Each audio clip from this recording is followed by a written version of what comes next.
Circuit Asif Ali നായകനായ പുതിയ cinema. Feel good സിനിമകൾ ഇഷ്ടപ്പെടുന്നവർക്ക് തീർച്ചയായിട്ടും കാണാൻ പറ്റുന്ന ഒരു സിനിമയാണ് സർക്കിട്ട്. ആസിഫ് അലിയുടെ ഏറ്റവും സേഫസ്റ്റ് സോണാണ് ഫീൽ ഗുഡ് എന്ന് പറയുന്നത്.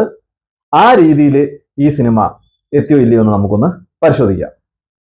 നവാഗതനായ താമർ അല്ലെങ്കിൽ തമർ, പേരെന്തുവാണെന്ന് എനിക്ക് കൃത്യമായിട്ട് അറിയത്തില്ല, അറിയാവുന്നവരൊന്ന് കമന്റ് ബോക്സിൽ ഇട്ടേക്കണേ.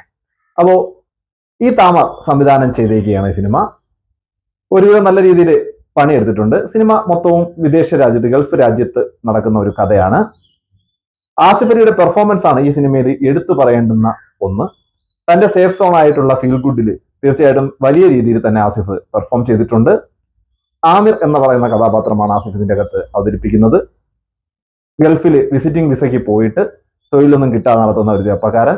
ആ ചെറുപ്പക്കാരന്റെ ജീവിതത്തിലേക്ക് ഒരു കുട്ടി കടന്നു വരുന്നു. ആ കുട്ടിയും ആമിറുമായിട്ടുള്ള ഒരു ബോണ്ട് എങ്ങനെയാണ് രൂപപ്പെടുന്നത് എന്നുള്ളതാണ് സിനിമയുടെ ഒരു മൂലകഥ. ആ കുട്ടി ജന്മനാ തന്നെ കുറച്ച് വികൃതിയായിട്ടുള്ള ഒരു കുട്ടിയായിട്ടാണ് അവതരിപ്പിക്കുന്നത്. കുട്ടിയുടെ ചില മാനസങ്ങളെ കാണുമ്പോൾ എനിക്ക് തന്നെ രണ്ടെണ്ണം കൊടുക്കാൻ തോന്നും. ആ രീതിയിലുള്ള പെർഫോമൻസ് ആണ് അവൻ ചെയ്തിട്ടുള്ളത്. അത് ആ തിരക്കഥയുടെ ഒരു ശക്തിയാണ് എന്ന് തന്നെ പറയാം. ദീപക് പറമ്പോള് കുട്ടിയുടെ അച്ഛനായിട്ടും വരുന്നു. ദിവ്യപ്രഭയാണ് അമ്മയായിട്ട് വരുന്നത്. എപ്പോഴും ബിസി ആയിട്ടുള്ള പേരൻസ്, അവർ കാരണമാകാം ആ കുട്ടി അങ്ങനെ ആയത് എന്നുള്ളത്.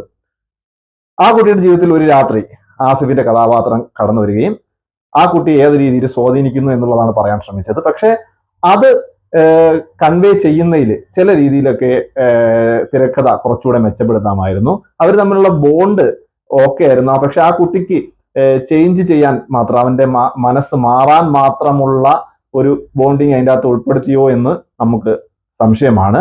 അത് നമുക്ക് നോക്കേണ്ടിയിരിക്കുന്നു. അതും കൂടെ ഒന്ന് മെച്ചപ്പെടുത്തിയിരുന്നെങ്കിൽ, തിരക്കഥയിൽ കുറച്ചുകൂടെ ശ്രദ്ധിച്ചിരുന്നെങ്കിൽ ഒരു ടോപ്പ് ഫിലിം തന്നെ നമുക്ക് കിട്ടുമായിരുന്നു. എങ്കിലും ഒരു തവണ കണ്ട് ആസ്വദിച്ച് ഫീൽ ഗുഡ് ചെയ്യാൻ പറ്റുന്ന ഒരു സിനിമ തന്നെയാണിത്.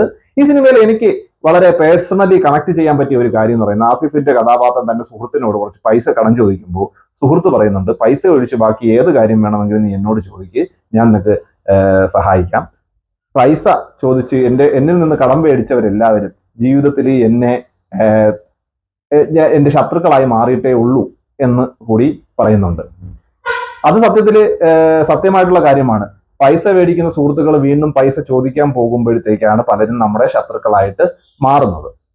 അപ്പോൾ ആ ഒരു രംഗം എനിക്ക് വളരെ രീതിയിൽ കണക്ട് ആയി. പക്ഷെ ആസിഫിന്റെ കഥാപാത്രം ആ ഒരു രംഗത്തെ വളരെ രോഷാകുലനായിട്ടാണ് നേരിടുന്നത്.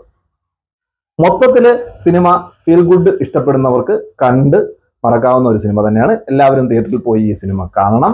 നിങ്ങളുടെ വിലയേറിയ അഭിപ്രായങ്ങൾ കമന്റ് ബോക്സിൽ രേഖപ്പെടുത്തണം. അപ്പോൾ പുതിയൊരു സിനിമയുടെ വിശേഷവുമായി വീണ്ടും വരുന്നതുവരെ ബൈ ബൈ.